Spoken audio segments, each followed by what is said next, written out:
नमस्ते साथीहरू, यस Lok Sewa tips YouTube च्यानलमा तपाईँहरूलाई हार्दिक स्वागत गर्न चाहन्छु। आज पनि म नयाँ भिडियोको साथमा उपस्थित भएको छु। यस भिडियोलाई अन्तिमसम्म हेरी यस च्यानललाई लाइक, शेयर, सब्सक्राइब र नजिकै रहेको बेल आइकन दबाउन नभुल्नुहोला, ताकि नयाँ नयाँ भिडियो अपलोड गर्न साथ सुरुमा नै तपाईँलाई नोटिफिकेसन प्राप्त हुनेछ। आजको भिडियो महत्त्वपूर्ण रहेको छ साथीहरू, अन्तिमसम्म स्किप नगरिकन हेर्नुहोला। यो 2076 सालमा खरिदारमा खुलेको फर्म भरेका साथीहरू अहिले चाहिँ यो कोभिड-19 को कारणले गर्दाखेरि 2077 फागुन 19 गते परीक्षा कायम गरिएको छ साथीहरू। अझै विभिन्न ठाउँबाट फर्म भर्नुभएका साथीहरूको परीक्षा केन्द्र तोकिँदैछ, कोहीको तोकिसकेको छ भने कसैको तोकिँदैछ साथीहरू। तपाईँले आफ्नो रोल नम्बर लगइन आइडीमा आफ्नो लगइन गरेर तपाईको प्रवेश पत्र निकाल्नु भयो र त्यस भएको रोल नम्बर कन्फर्म गरेर तपाईको कुन परीक्षा केन्द्रमा परेको छ कन्फर्म गर्नु होला साथीहरू। पछि झुकिन सक्छ, एक दुईचोटि हेरेर कन्फर्म गर्नु होला कुन केन्द्रमा छ, कन्फर्म गर्नु होला। त्यसपछि प्रवेश पत्र निकालिसकेपछि तपाईले त्यहाँ इक्जाम हलमा जाँदाखेरि कालो डट पेन कम्तीमा पनि 2-3टा राख्नु होला साथीहरू। एउटा बिग्रियो भने एउटा पनि अर्को काम गर्न सक्छ। तपाईसँग उपलब्ध छ भने ईपीएस तथा लोकसेवामा प्रयोग गरिने मोटो खालको एउटा डट पेन हुन्छ साथीहरू, त्यो राख्नु होला। तपाईले गोलो फर्स्ट पेपरमा गोलो लगाउनु पर्ने हो, रङ्गाउनु पर्दा त्यसले छिटो हुन्छ साथीहरू। अब नभए पनि तपाईको कालो डट पेन राख्नु होला। त्यसैगरी साथीहरू कालो डट पेन, अनि त्यसपछि तपाईको प्रवेश पत्रसँग तपाईको आइडेन्टिटी कार्ड अथवा विद्यार्थी परिचय पत्र हुन सक्छ, नागरिकता हुन सक्छ, लाइसेन्स हुन सक्छ, तपाईको मतदाता परिचय पत्र, जे भए पनि एउटा परिचय पत्र लिएर जानु होला साथीहरू। अनि परीक्षा सुरु हुनुभन्दा परीक्षा केन्द्रमा 1 घण्टा अगाडि पुग्नु होला साथीहरू। अनि 1 घण्टा अगाडि पुगिसकेपछि बाहिर टाँसेको हुन्छ साथीहरू, यति रोल नम्बरदेखि यति रोल नम्बरसम्म यहाँ भनेर त्यहाँ कन्फर्म गर्नु होला छ कि छैन आफ्नो नाम, अनि कोठा नम्बर कतिमा छ त्यो पनि कन्फर्म गर्नु होला साथीहरू। अनि त्यसपछि परीक्षा सुरु हुनुभन्दा 15 मिनट अगाडि घन्टी लाग्छ साथीहरू। घन्टी लागिसकेपछि तपाईँ आफ्नो कपीमा आफ्नो रोल नम्बर स्पष्ट, नाम भयो, रोल नम्बर भयो, स्पष्ट केरमेट नगरिकन लेख्नु होला साथीहरू। त्यस्तो भयो भने परीक्षा रद्द हुने सम्भावना एकदम कम हुन्छ।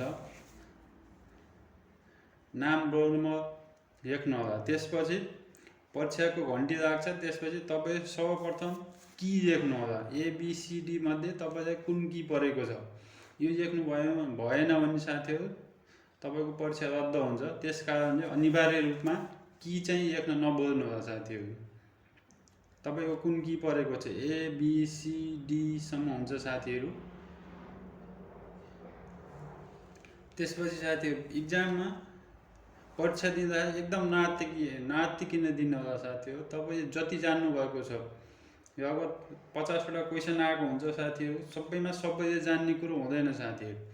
त्यसकारणले तपाईले जतिवटा जान्नु भएको छ, सपोज तपाईले 30वटा जान्नु भएको छ भने त्यति नै टिक लगाउनु होला साथीहरू। तपाईले अरू जथाभावी हचुवाको भरमा टिक लगाउनु भयो भने, जस्तो 35वटा टिक लगाउनु भयो, तपाईको 30वटा मिलेको छ, 5वटा त तपाईको रङ भयो। 5वटा भनेको तपाईँ एउटा क्वेसन रङ हुन्छ साथी, एउटा क्वेसनको नम्बर माइनस हुन्छ, तपाईको 29वटा ठिक भयो। त्यसकारणले तपाईले इक्जाममा जति जान्नु भएको छ, जस्तो 30वटा जान्नु भएको छ भने 30वटा लगाउनु होला। अरू हचुवाको भरमा, नजानेको भरमा, अन्दाजको भरमा लगाउनु भयो भने तपाईको भएको नम्बर पनि माइनस हुन्छ। त्यसकारणले गर्दाखेरि जति जान्नु भएको छ, तपाईँ 25वटा जान्नु भएको छ, 25वटा जाने पनि 25वटै लगाउनु भयो भने तपाईको 25 दुना त 50 हुन्छ हैन। र तपाईँ रङ लगाइदिनु भयो, 10वटा रङ लगाउनु भयो भने तपाईको 23वटा हुन्छ। त्यसकारणले तपाईले जति जान्नु भएको छ, र अहिले सजिलो आएछ, तपाईँ 40वटा जान्नु भएको छ भने 40वटै लगाउनुहोस्। 10वटा छोडिदिनुहोस्, जान्दै जान्नु भएको छैन भने छोडिदिइहाल्नुहोस् तपाईँ साथीहरू। त्यस कारण तपाईँले परीक्षामा के गर्नुपर्छ भने सुरुमा चाहिँ तपाईँले एकदम कन्फर्म हुनुहुन्छ, तपाईँ 100% ठिक छ भने त्यस्तालाई टिक लगाउनुहोस्, अनि गोलो पनि लगाइहाल्नु साथीहरू। त टिक लगाउने गोलो नलगाउने, त्यस कारणले टाइम चाहिँ हामीसित कम हुन्छ साथी। कमसेकम तपाईँलाई 50 देखि 55 सेकेन्ड हुन्छ साथी। एउटा क्वेसनको टाइम हामीलाई 50 देखि 55 सेकेन्ड हुन्छ। त्यस कारणले तपाईँको कन्फर्म जानेको छ भने सुरुमै टिक लगाउनु साथी। अनि त्यसपछि तपाईँ अलिकति कन्फ्युज लागेका तपाईँ पछि सम्झिन सक्नुहुन्छ। त्यसकारण पछि चाहिँ अलिकति सम्झेर अथवा सम्झिन सक्ने खालका त्यस्ता क्वेसनहरू चाहिँ पछि लगाउनु होला साथीहरू।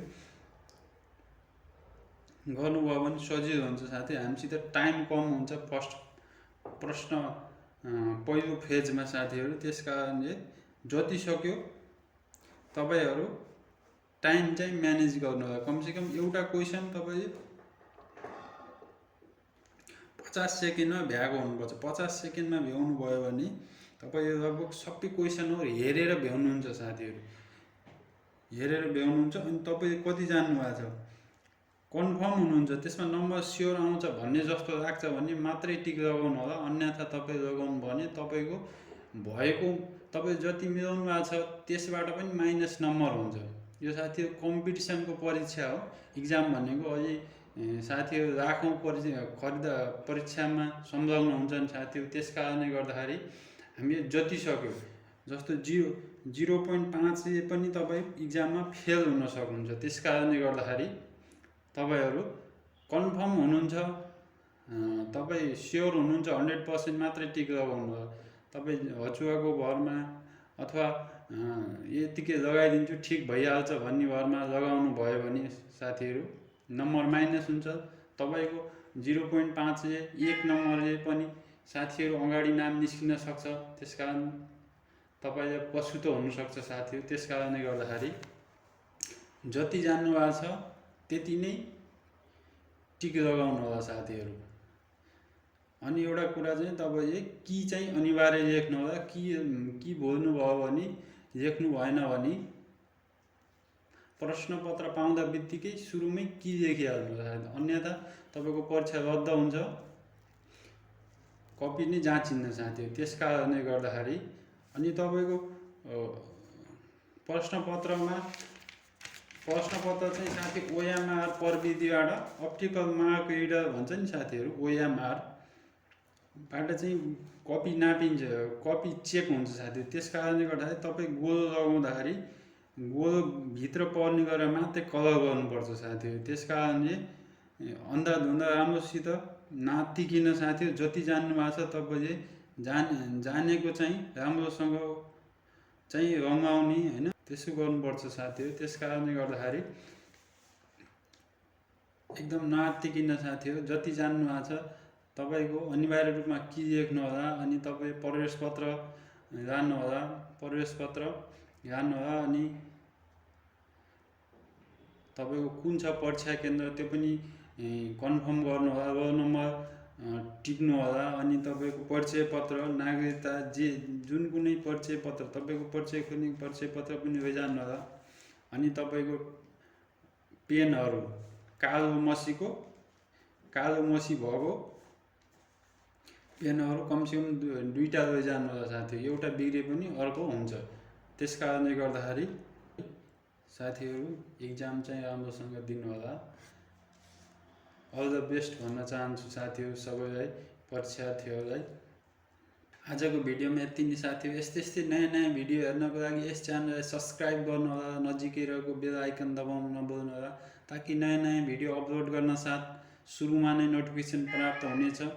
भिडियो कस्तो लागिरहेको छ कमेन्ट बक्समा कमेन्ट गर्नु होला साथीहरू। तपाईँलाई जस्तो लागिरहेको छ त्यस्तै कमेन्ट गर्नु होला साथीहरू। तपाईँहरूको एक लाइक, एक सब्सक्राइब र एक कमेन्टले नै साथी आगामी दिनहरूमा नयाँ भिडियो बनाउने हौसला मिल्ने